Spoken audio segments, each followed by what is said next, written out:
دیگر بابا جی بلند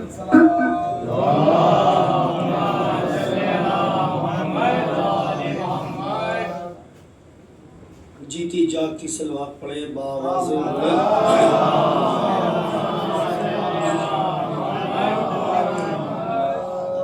تھوڑا تھوڑا آگے ہو جاؤ، بعد میں آنے والی جگہ کی مشکل ہو رہی ہے پیچھے، تھوڑا تھوڑا آگے اچھا ہے. چلے کوئی تھوڑا تھوڑا بیٹھے دو باواز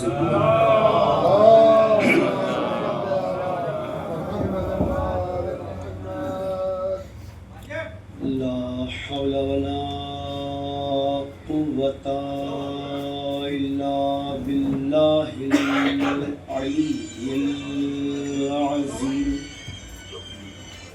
أعوذ بالله من الشيطان الرجيم. بسم الله الرحمن الرحيم.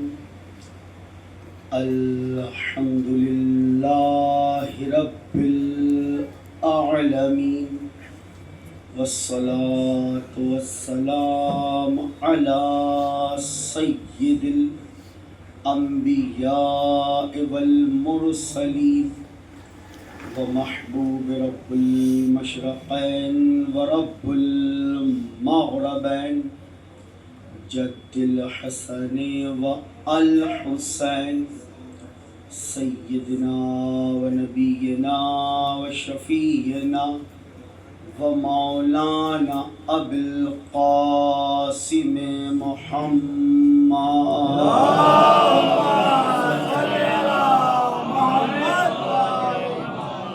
وعلى آله الطيبين الطاهرين المظلومين المنتخبين المنتجبين، ولعنة الله على أعدائهم أجمعين من يوم عداوتهم إلى يوم الدين. بسم الله الرحمن الرحيم. يسبح لله ما في السماوات وما في الأرض، ملك القدوس العزيز الحكيم، برعظمة مصطفى صلوات.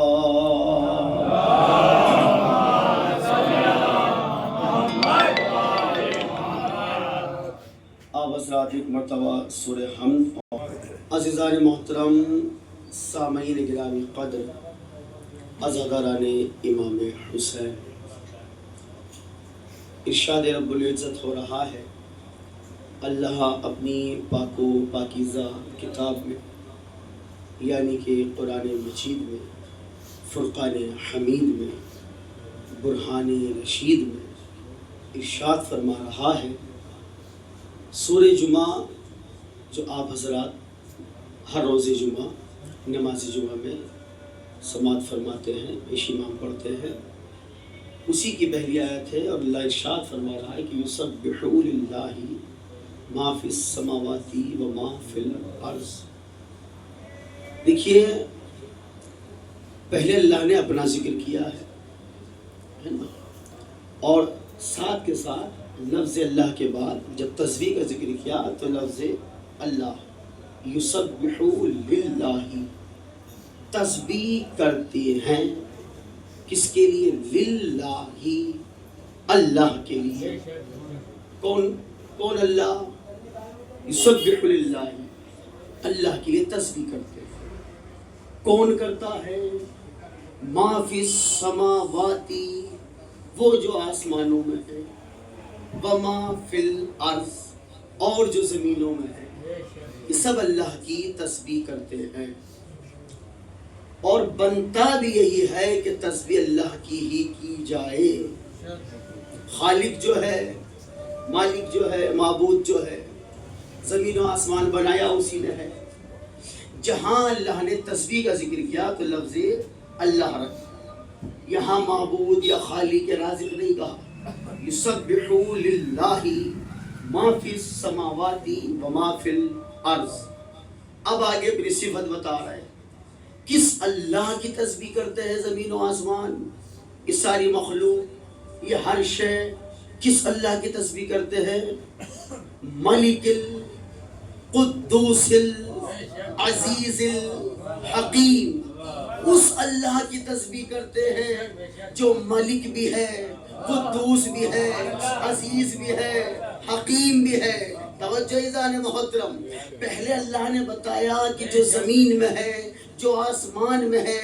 اب دیکھیے جو بھی آسمانوں میں ہے، جو ہمیں دکھائی دیتی ہے وہ شے بھی، جو نظر نہیں آتی وہ شے بھی، جو زمین میں ہے، جو ہمیں نظر آ رہی ہے وہ مخلوق بھی، جو نظر نہیں آ رہی وہ مخلوق بھی، جو بھی شے ہے زمین و آسمان کے درمیان، وہ اللہ کی تسبیح کرتی ہے۔ اب جب تسبیح کر رہی ہے اللہ کی، تو اس کا مطلب یہ ہے کہ اللہ کو مانتی ہے۔ جب اللہ کو مانتی ہے تو اس کا مطلب یہ ہے کہ جو اللہ نے شے بنائی ہے وہ مسلمان بھی ہے۔ بھئی اب اس کا مطلب یہ ہوا نا، اب چاند اللہ کی تسبیح کرے، سورج اللہ کی تسبیح کرے، ستارے اللہ کی تسبیح کرے، پہاڑ اللہ کی تسبیح کرے، تو جب اللہ کی تسبیح کر رہے ہیں تو اللہ کو مانتے ہیں تو مسلمان ہیں، تو چاند مسلمان، سورج مسلمان، ستارے مسلمان، پہاڑ مسلمان، دریا مسلمان، یہ کہکشاں مسلمان، یہ فضا مسلمان، یہ ہوا مسلمان۔ بھئی ہر شے مسلمان ہے، لیکن آج تک کسی نے بھی کسی پہاڑ کے پاس جا کر، کسی درخت کے پاس جا کر یہ نہیں پوچھا تم نے کلمہ کب پڑھا؟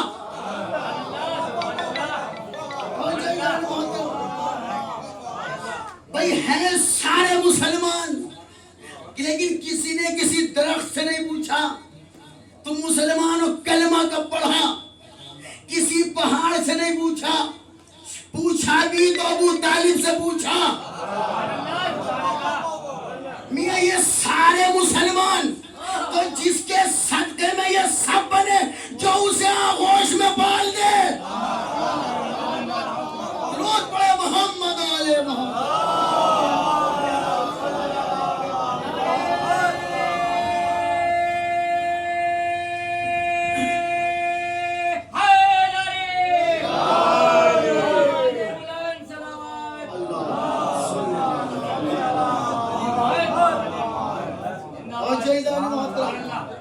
بھائی اب جو زمین و آسمان میں ہے وہ اللہ کی تسبیح کر رہا، بے شک ہر شے اللہ کی تسبیح کرتی ہے، بنائی جو اللہ نے ہے۔ اب دیکھیں اللہ نے اپنی نام کیا بتائی، صفتیں کیا بتائی، وہ اللہ جو ملک ہے، جو قدوس ہے، جو عزیز ہے، جو حکیم ہے۔ چار صفت اپنی بتانے کے بعد اب اللہ اپنے محبوب کا ذکر کر رہا ہے۔ دیکھیے پہلے بتا دیا کہ وہ اللہ جس سے کائنات کی ہر شے عبادت کر رہی ہے، جس کی کائنات کی ہر شے جس کی تسبیح کر رہی ہے، وہ اللہ جو ملک ہے، جو قدوس ہے، جو عزیز ہے، جو حکیم ہے۔ اب آگے کہہ رہا ہے هو الذی بعث فی الامیین رسولا منہم۔ توجہ ہے جان محترم، میرے اللہ اگر رسول کے مبعوث کرنے کا ذکر کرنا ہی تھا تو یہ پہلے اپنا ذکر کرنے کی ضرورت کیا تھی؟ دیکھیے پہلے اللہ نے اپنا ذکر کیا، اور صرف لفظ اللہ ہی نہیں، لفظ اللہ کے بعد چار نام اور لیے۔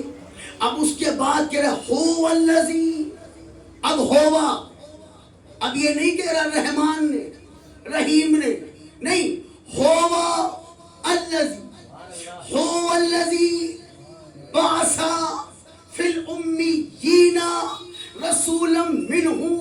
توجہ ہے، هو الذی وہی تو ہے جس نے مبعوث کیا، کسے؟ ایک رسول کو۔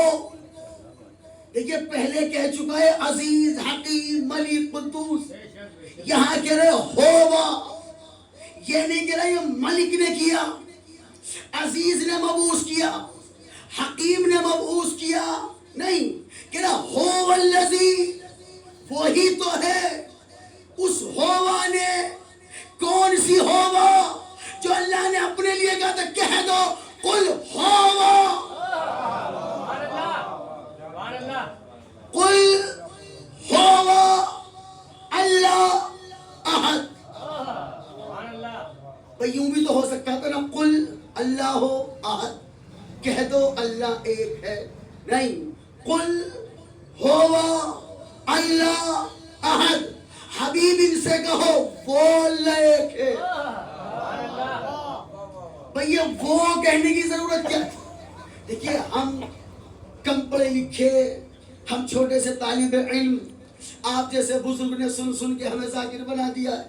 بنا کیا دیا؟ بس ذاکروں کی فہرست میں نام آ گیا. بزرگوں کو تو سناتے ہی اس لیے ہیں کہ تاکہ ہماری اصلاح ہو جائے، ورنہ خطاب تو نوجوان بھائیوں سے ہے. بھئی ہو سکتا ہے ہم اپنے بیان میں کوئی لفظ اضافی بول، اللہ کے کلام میں ایسا نہیں. اس نے جو کہا نا قل کہہ دو ہوا اللہ احد، وہ اللہ ایک ہے.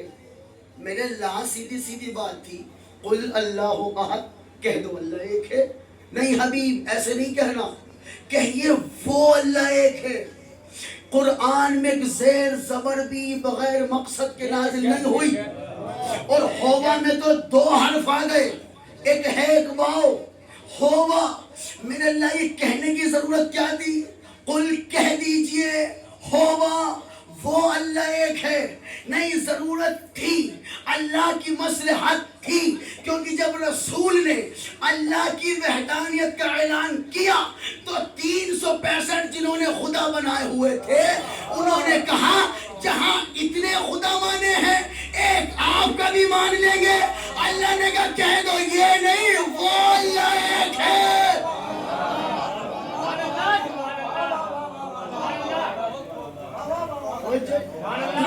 محمد علیہ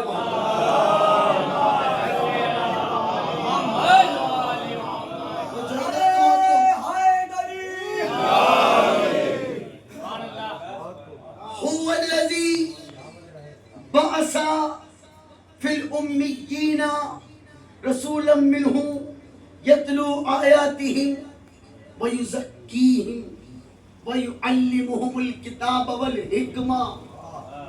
اپنے لیے بھی کہا تھا حکیم ہے، حبیب کے لگا اسے بھیج رہا ہوں جو حکمت کا جاننے والا ہے.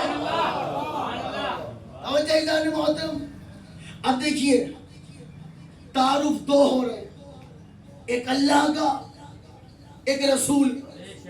ایسی ہے نا، پہلے کہہ رہا ہے اللہ وہ ہے جسے زمین و آسمان کی ہر شے جس کی تسبیح کرتی ہے، وہ جو ملک ہے، قدوس ہے، عزیز ہے، حکیم. اپنے حبیب کے لیے پھر کہہ رہا ہے اور وہی تو اللہ ہے جس نے مبعوث کیا اس رسول کو. وہ کہتا کیا ہے؟ وَيُزَكِّيهِمْ، تمہارے تزکیہ نفس کے لیے آیا ہے. وَيُعَلِّمُهُمُ الْكِتَابَ، اور تمہیں کتاب کی تعلیم دینے آیا ہے. کتاب کی تعلیم وہ دیتا ہے جو پہلے خود پڑھا ہوا ہو.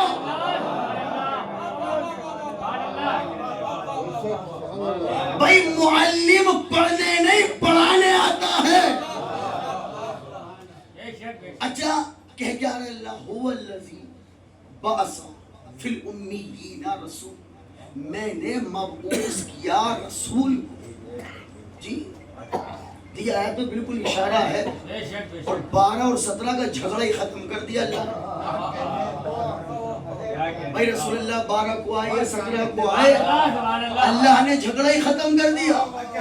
اس نے کہا اور سے پہلے قرآن کو دیکھئے، هو الذی بعث، میں نے مبعوث کیا، بعث مبعوث کیا، فی الامیین، کسے؟ رسول کو. تو جسے مبعوث کیا وہ رسول، جسے بھیجا وہ رسول. اب یوں سمجھ لیجئے آپ نے کسی خطیب کو فون کیا، قبلہ مجلس پڑھنی ہے، انہوں نے کہا میں تو نہیں آ سکتا، میں کسی اور کو بھیج رہا ہوں. اب جب وہ خطیب آئے، آپ نے ان کے آنے کے بعد کہا آج سے یہ مولانا ہو گئے.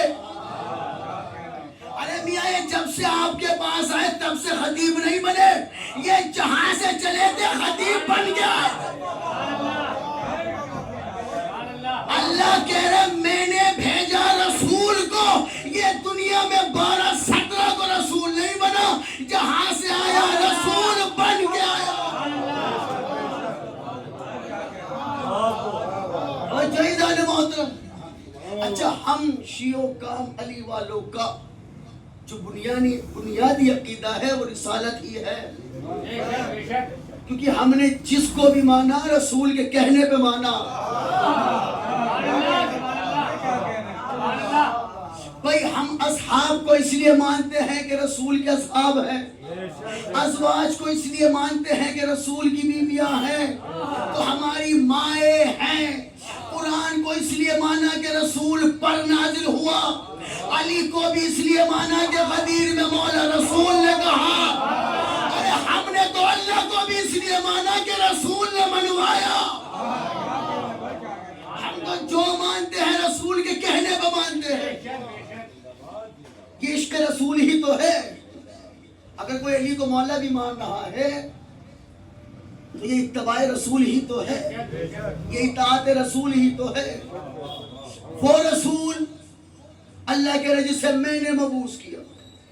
اب یہ سمجھ نہیں آ رہا یہ اللہ جانے اس کے رسول جانے, یہ رسول کے ذریعے خدا کا تعارف ہو رہا ہے یا خدا کے ذریعے رسول کا تعارف ہو رہا ہے. وہ جائیدان محترم, اچھا آئے ہیں تعلیم دینے آئے, کتاب و حکمت تزکیہ نفس کرنے آئے, تو جو نفس کو پاک کرنا آیا وہ خود کتنا پاک ہوگا. بھائی جو لوگوں کے نفس کو پاک کرنا آیا ہو اس کی خود کی پاکیزگی کا عالم کیا ہوگا. چلیے قرآن سے پوچھ لیتے ہیں, میرے اللہ تو ہی بتا. دیکھیے مہینہ بھی ربیع الاول کا جو ہے الحمدللہ شروع ہو چکا ہے, اور ربیع الاول تو منسوب ہے سرکار دو عالم سے. ربیع الاول میں دیکھیے یہ بڑا ہی اس لحاظ سے بھی, اس مناسبت سے بھی بہت اچھا بڑا مبارک مہینہ ہے کہ جس میں شیعہ سنی سارے مسلمان بھائی مل کر ذکر مصطفیٰ کرتے ہیں. اور جائیدان محترم, بہرحال تو جو تزکیہ نفس کرنا آیا ہے, نفسوں کو پاک کرنا آیا ہے, اس کی خود کی پاکیزگی کا عالم کیا ہوگا. اب اللہ بتا رہا ہے پہچانو میرے حبیب کی پاکیزگی کیا ہے. اللہ نے کہا پھر قرآن مجید کہتا الم ترا کیف ضرب اللہ مثلا, توجہ رکھیے گا, الم ترا تم نے نہیں دیکھا, کیفا کیسے, ضرب اللہ مثلا اللہ نے مثال دی ہے کس کی, کلمتن طیبتن, کلمہ طیبہ کی. دیکھیں جب کوئی مثال دیتا ہے عام انسان, یعنی اگر کوئی اپنے بیٹے کی مثال دے خوبصورتی کی تو کیسے کہتا ہے, چاہے اس کا بیٹا خوبصورت نہ ہو لیکن ماں یہ کہے کہ میرے لیے تو میرا چاند ہے, چاند جیسا ہے. بھائی ہر ماں کو اولاد پیاری ہوتی ہے تو مثال جو دی جاتی ہے اس سے افضل سے دی جاتی ہے.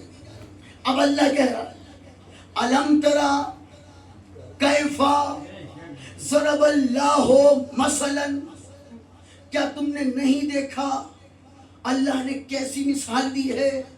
کس کی مثال, کلمتن طیبتن. بھئی یہ تو ہر مدرسے میں پڑھایا جاتا ہے, ہمیں بھی پڑھایا جاتا تھا. اول کلمہ طیب, طیب مانے پاک, ایسے ہے نا. اب اللہ وہی بات کر رہا ہے کلمتن طیبت, اللہ نے مثال دی ہے کلمہ طیبہ کی.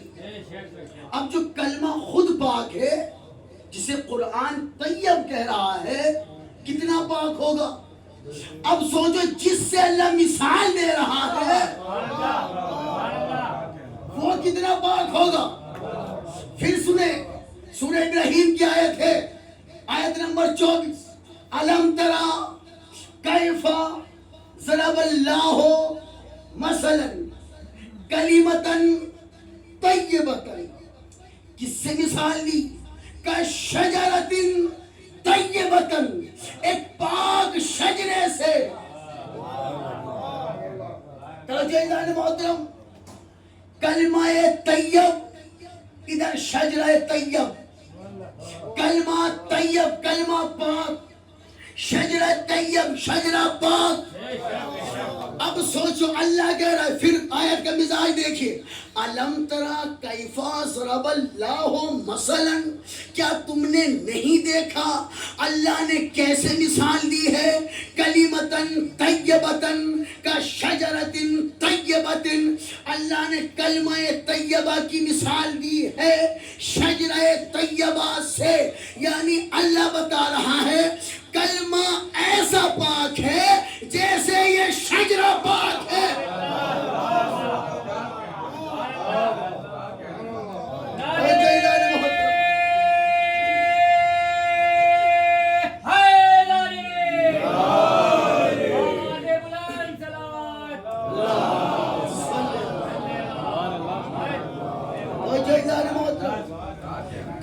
یہ نہیں کہا اللہ نے کہ یہ شجرہ کلمے جیسا ہے, نہیں کہہ رہے کلمہ شجرے جیسا ہے. اچھا کس شجرے کی بات ہو رہی ہے؟ کس شجرے کی بات ہو رہی ہے؟ دیکھیے قرآن میں اشارے ہوتے ہیں, قرآن اشارے کرتا ہے, وہ صاحبہ نے سمجھ لیتے, جو سمجھ نہیں آتا وہ اہل بیت سمجھا دیتے, اور اہل بیت سے اچھی تفسیر کوئی بتا نہیں سکتا. اب اللہ نے نشانی بتائی اس شجر کی, اس شجرے کی. دیکھیے میں دونوں لفظ اس لیے استعمال کر رہا ہوں, شجر اور شجرہ. کچھ علماء نے یہاں لفظ اس سے مراد شجر لیا, درخت. کچھ علماء نے اس سے مراد شجرہ لیا, یہ رسول خدا کا شجرہ مبارک. اس لیے میں دونوں لفظ استعمال کر رہا ہوں. بہرحال اب آیت میں اشارہ ہے, میرے اللہ یہ درخت, یہ شجرہ کلمہ طیب سے بھی زیادہ پاک, یہ کہاں ملے گا؟ تو اللہ نے نشانی بتائی. آگے کہتے ہیں کشجرۃ طیبۃ, میرے اللہ اس کی پہچان کیا ہے؟ کہتا اصلها ثابت وفرعها فی السماء, اس درخت کی جڑ زمین میں ہے, شاخ آسمان میں ہے. پوری کائنات کا دورہ کر کے دیکھ لو, کوئی درخت ایسا نہیں ملے گا جس کی جڑ زمین میں ہو اور اس کی ٹہنیاں آسمان کو چھو رہی ہو. لیکن یہ کون سا درخت ہے؟ اصلها ثابت وفرعها فی السماء, اس کی اصل زمین میں ہے, اس کی فرع شاخ ٹہنیاں آسمان میں ہے. اچھا پہلے واضح کر دیتا ہوں شاخ اور یہ ٹہنی ہے کون, پھر جملے کا لطف آئے گا. جب قرآن کے وارثوں سے پوچھا کہ اس جڑ جس کی زمین میں ہے, شاخ جس کی آسمان میں ہے, یہ ہے کون, یہ کون سا درخت ہے, یہ کون سا شجر ہے؟ قرآن کے وارثوں نے بتایا, کہتے اصلها ثابت, جس کی جڑ زمین میں ہے وہ رحمت للعالمین ہے, جس کی شاخ آسمان میں ہے وہ امیر المومنین ہے.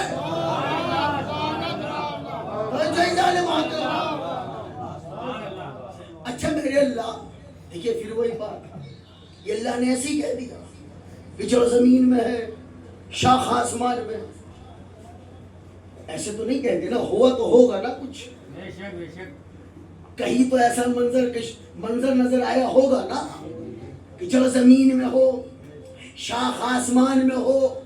اب جڑ ہے رسول اللہ, چلیے آسان کر کے کیوں بھائیوں کے لیے, جڑ ہے رسالت, شاخ ہے امامت, جڑ ہے نبوت, شاخ ہے امامت.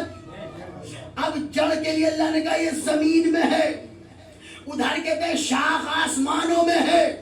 میرے اللہ یہ نظارہ کیسے پتا چلے, یہ منظر ہم دیکھیں کیسے؟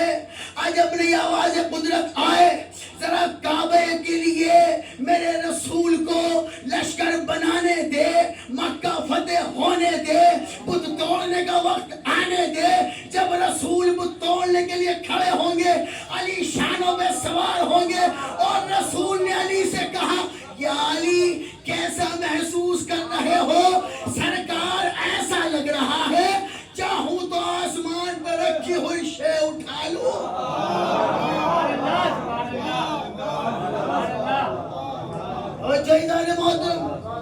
اب دیکھو جڑ آسمان میں ہے اور شاخ کہہ رہی ہے اگر چاہوں آسمان میں رکھی ہوئی شے یوں اٹھا لوں۔ اچھا علی کے معنی ہے بلند، آپ سب جانتے ہیں، صرف بلند نہیں، علی اس بلندی کو کہتے ہیں کہ جس کے آگے بلندی کا تصور ختم ہو جائے۔ علی اس بلندی کو کہتے ہیں جس کے آگے اونچائی کا تصور ہی ختم، اب اس کے آگے ہے ہی نہیں۔ اب سوچو جو پہلے سے علی تھا جب شان رسالت پایا ہوگا کتنا بلند۔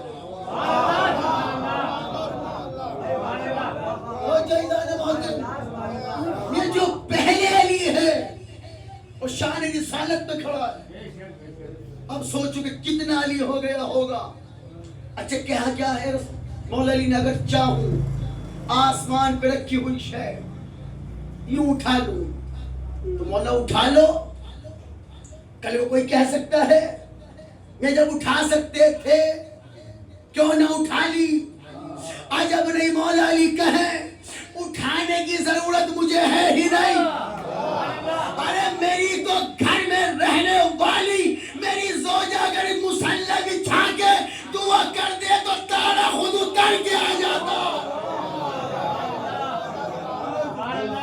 درود پڑھے محمد و علی محمد۔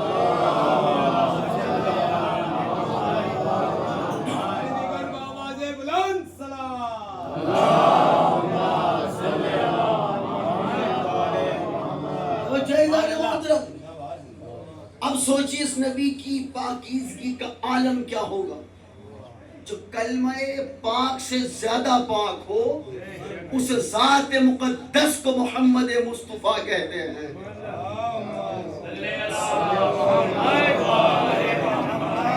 توجہ محترم، اچھا دیکھیے اللہ نے مثال دی ہے شجرہ طیبہ سے، ہے نا؟ اچھی جو شجر ہے اس کی ٹہنیاں بھی پتہ چل گئی، جڑ بھی پتہ چل گئی، ہے نا؟ قرآن کے وارثوں نے بتا دیا۔ لیکن درخت میں صرف جڑ اور شاخ تو ہوتی نہیں، اس میں بہت سارے پتے بھی تو ہوتے ہیں بھائی، بہت سارے پتے بھی تو ہوتے ہیں۔ سرکار جڑ بھی پتہ چل گئی کہ آپ ہیں، شاخ کا بھی پتہ چل گیا کہ امامت ہے، سرکار اس پہ بے شمار پتے بھی تو ہوتے ہیں۔ ذکر حسین کی قسم جب قرآن کے وارث چھٹی سرکار سے پوچھا سرکار یہ تو بتائے کہ یہ جڑ تو بھی پتہ چل گیا، شاخ کا بھی پتہ چل گیا، اس پہ درخت پہ اتنے سارے پتے ہوتے ہیں، وہ کون ہے؟ قرآن کے وارث نے کہا سنو، جب نبیوں کا سردار، شاخ ولیوں کا سردار، اس کے پتے ہمارے آزادار۔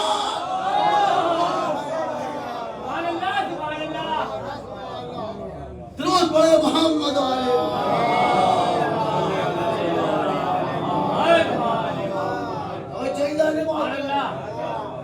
ہمارے حبدار اس درخت کے پتے ہیں۔ پھر معصوم نے فرمایا جب کوئی ہمارا حبدار دنیا سے چلا جاتا ہے اس پہ سے ایک پتا ٹوٹ کے گر جاتا ہے، اور جب کوئی ہمارا حبدار پیدا ہوتا ہے اللہ پھر اس پہ ایک پتا لگا دیتا ہے۔ وہ چاہیدہ نے محترم، لیکن حبدار اس معیار کا ہو، عزادار اس معیار کا ہو، چاہنے والا اس معیار کا ہو کہ جسے رسول کہے یہ میرا ہے۔ بھائی صحابی رسول پہ ہماری جان قربان، اصحاب رسول پر ہم عزاداروں کی جان قربان، لیکن سارے اصحاب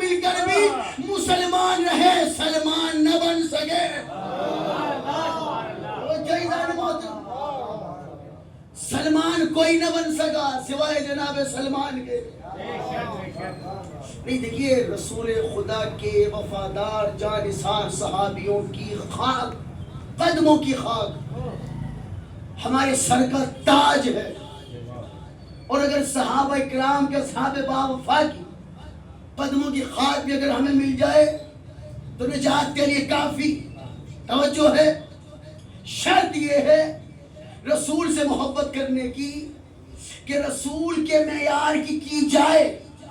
تو پھر رسول کسی کو سلمان بنا دیتے ہیں، کسی کو ابو ذر بنا دیتے ہیں، کیونکہ تو بے ذر کو ابو ذر بنا دیتے ہیں، بے داد کو مقداد بنا دیتے ہیں. محترم،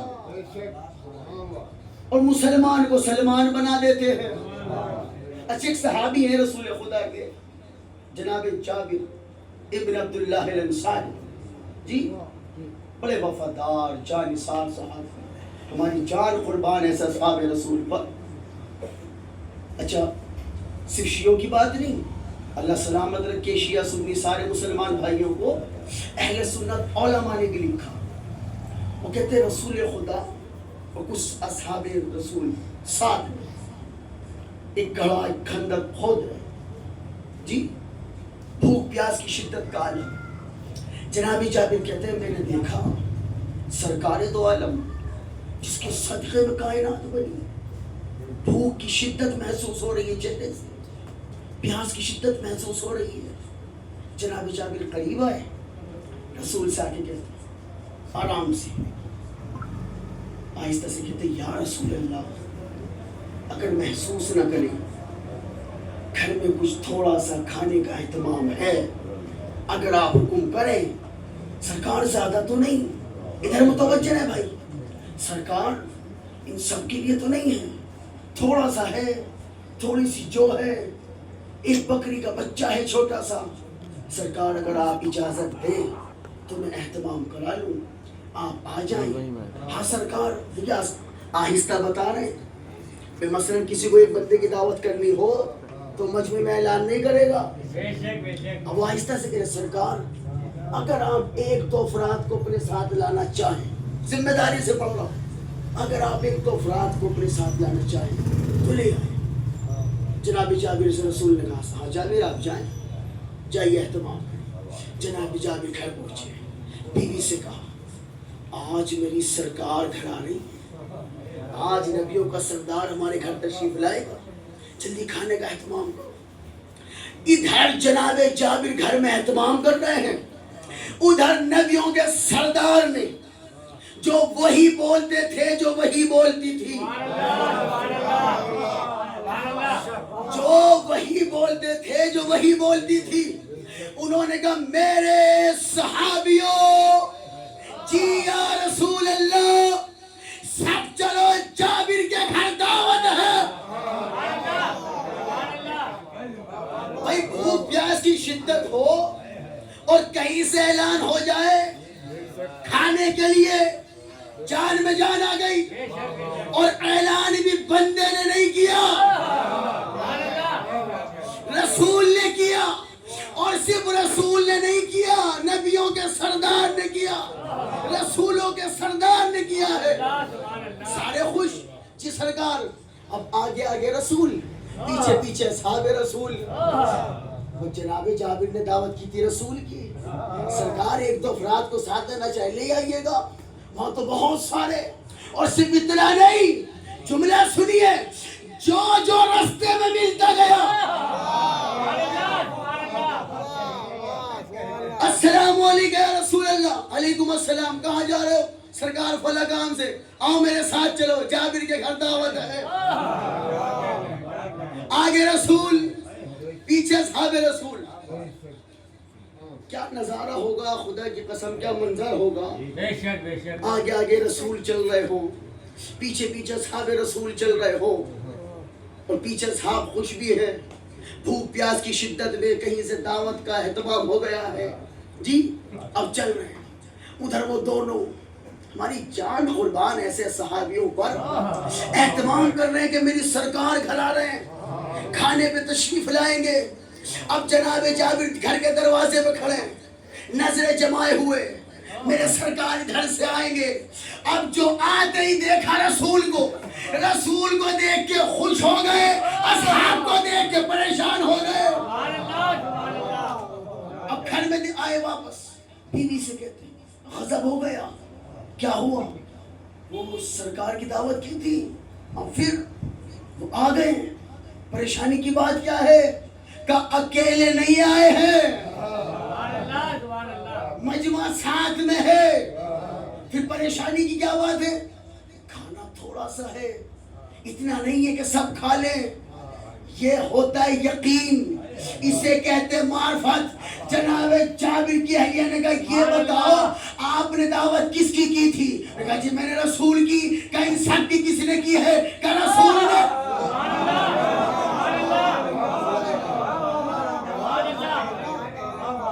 آپ نے کس کو بلایا؟ سرکار کو, رسول اللہ کو. ان سب کو کس نے بلایا؟ کہ رسول اللہ نے. بیوی کہتے تم جو پریشان ہوتے ہو, جو بلانا جانتا ہے وہ کھلانا.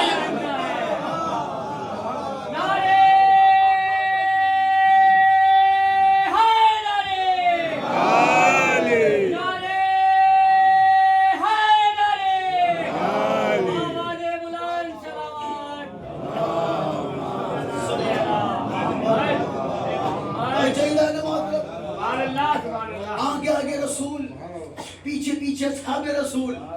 اور جناب جابر دیکھ کے خوش بھی ہو رہے ہیں, پریشان بھی ہو رہے ہیں. بیوی کہتی ہے پریشانی کی بات ہی نہیں ہے, آپ نے جس نے بلایا تھا وہ آ گئے, انہیں آپ نے نہیں بلایا, انہیں تو رسول نے بلایا ہے. اب جو جس نے بلایا ہے وہ اہتمام بھی کرا دے گا. اب لگا دسترخوان جناب جابر کے گھر میں, نبیوں کا سردار بھی ہے, ساتھ مصحاب بھی ہیں. دسترخوان لگا, سب بیٹھ گئے.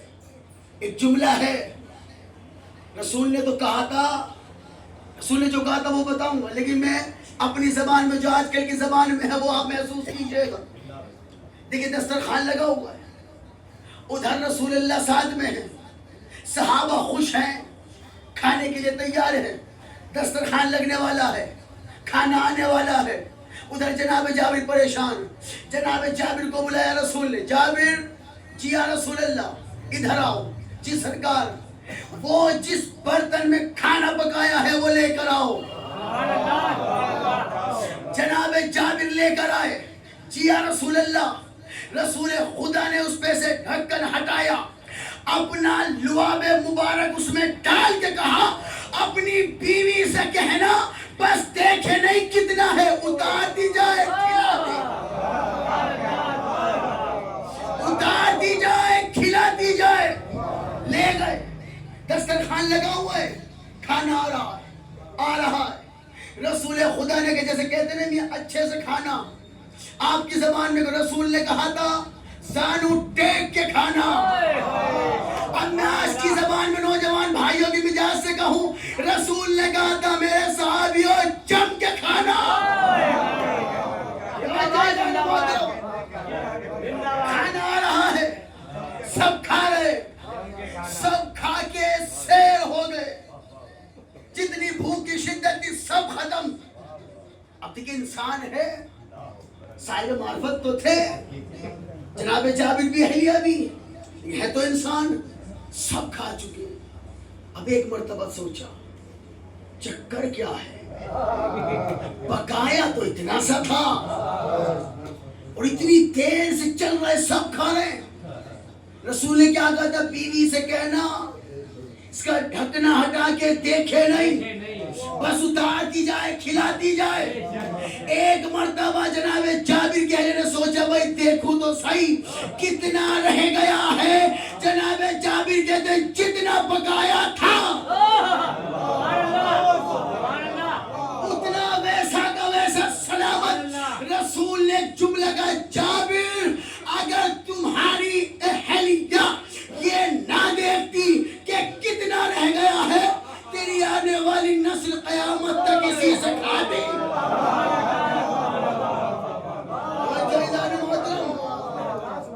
اب سوچو جس کے لعاب کا یہ کمال ہے اس کا خود کا مقام کیا ہوگا؟ درود پڑھ دے محمد علیہ۔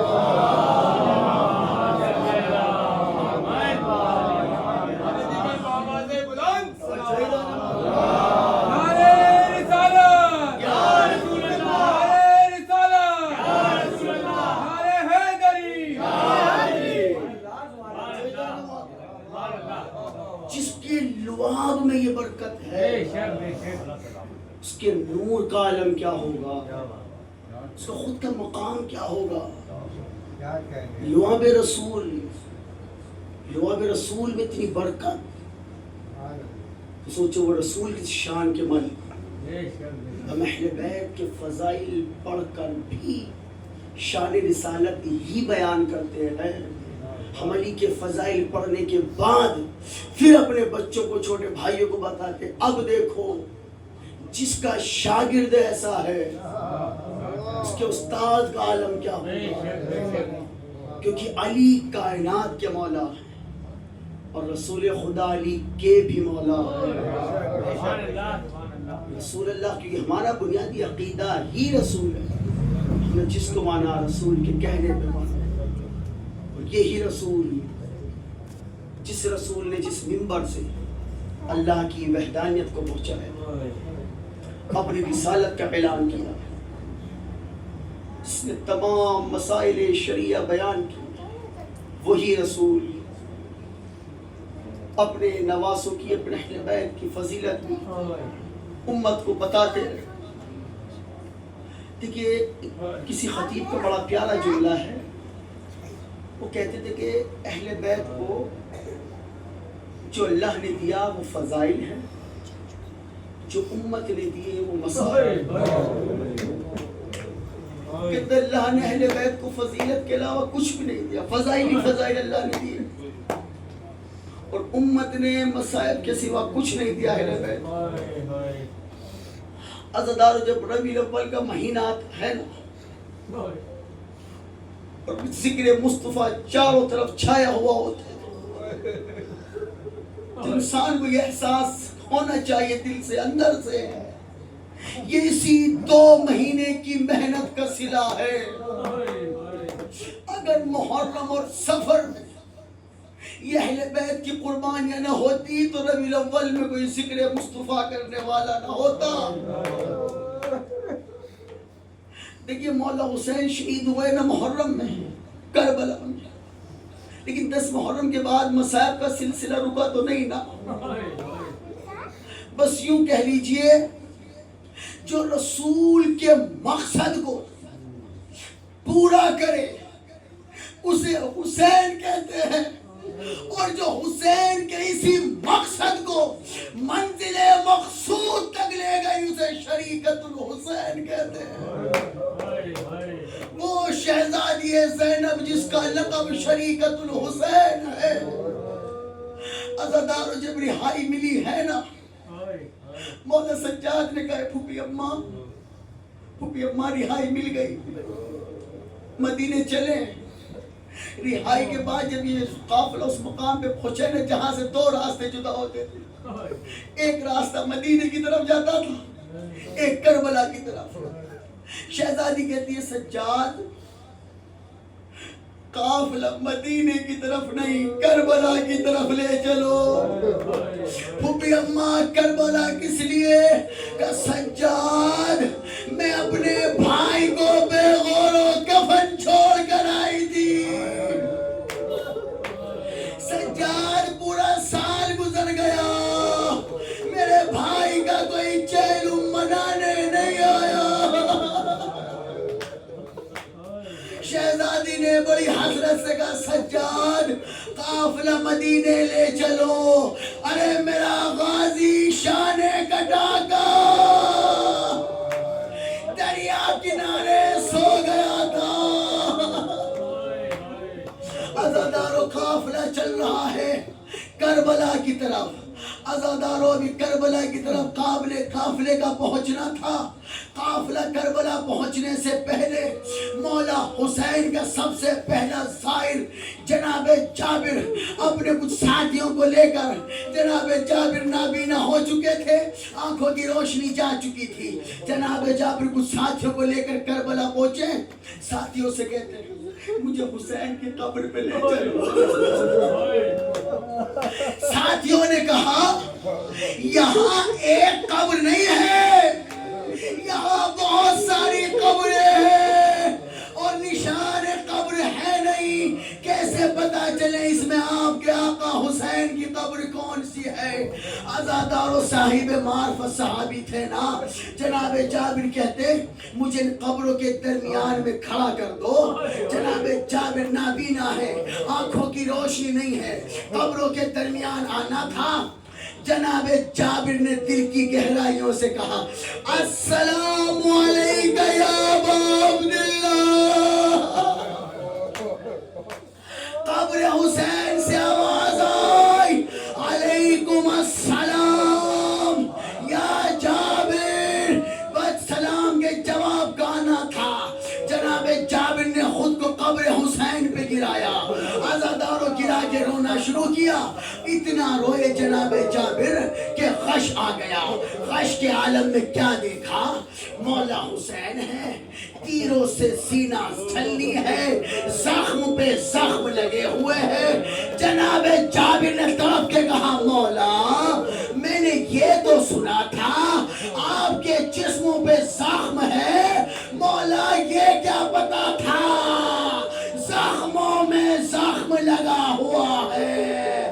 عزاداروں بھی جناب جابر یہ گریہ کر رہے تھے۔ مولا حسین نے کہا جابر جلدی کرو میری قبر سے دور ہو جاؤ۔ تڑپ کے کہتے آقا مجھ سے کوئی گستاخی ہو گئی؟ کہا نہیں جابر، میری بہن زینب کربلا سے رہا ہوگا، بھائی کی قبر پر آ رہی ہے۔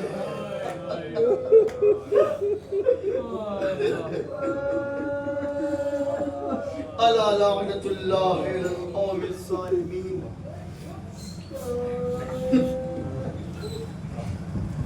دعا کرو میرے اللہ یہ واسطہ محمد والے محمد کا، ہمارے اس کے لیے کو ذکر کو اس عبادت کو اپنی بارگاہ میں ذکر حسین کے صدقے میں قبول فرماؤ۔ میرے اللہ کے واسطہ چہر معصومین علیہ السلام کا جو اس مجلس حسین میں آئے ہوئے ان سب کی جائز مرادوں کو قبول فرماؤ۔ مجلس حسین میرے اللہ جو بھی جہاں سے شرکت فرما رہا ہے میرے معبود ان سب کو ذکر سننے کا بہتر سے بہتر اجر عطا فرما۔ میرے اللہ بانیان مجلس کی خدمت کو اپنی بارگاہ میں قبول فرما۔ ان تمام خدمت گزاروں کو اس خدمت کا بہتر سے بہتر اجر عطا فرما۔ میرے اللہ کی واسطہ ذکر حسین کا پورے عالم میں عزاداروں کی عزاداری امام حسین کی حفاظت فرما۔ میرے اللہ کی ذکر حسین کا واسطہ ہمارے علماء کرام ہمارے علماء مجتہدین کا سایہ ہمارے سروں پہ قائم فرما۔ میرے اللہ ہمارے علماء مجتہدین کو صحت و سلامتی کے ساتھ لمبی عمر عطا فرما۔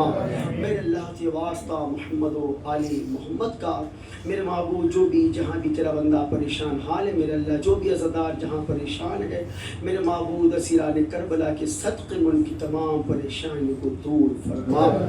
میرے اللہ مولا حسین کے تمام عزادار زیادہ سے زیادہ حسین کے نام پہ لٹا سکیں ان سب کو اتنی دولت عطا فرما۔ میرے اللہ یہ واسطہ ذکر حسین کا میرے معبود مجھے علم کی دولت سے مالا مال عطا فرما۔ میرے اللہ یہ واسطہ ذکر حسین کا میرے معبود جو بھی بے اولاد ہے میرے اللہ تجھے مولا علی اصغر کے جلے ہوئے جھولے کا واسطہ ان سب کو علمدار عطا فرما۔ میرے اللہ ذکر حسین کا واسطہ ہم تمام عزاداروں کو امام زمانہ کا سپاہی بننے کی توفیق عطا فرما۔ میرے اللہ ہماری ہزاروں دعاؤں کی ایک دعا ہے ہمارے امام وقت کے ظہور میں تعجیل فرما، ہم سب کو ان کے لشکر میں شمار فرما۔ آپ حضرات ایک مرتبہ پھر سورہ حمد اور 3 مرتبہ سورہ اخلاص کی تلاوت فرما کر مرحوم رضا حسین ابن ہاشم علی اور جملہ مومنین مومنات کو بھی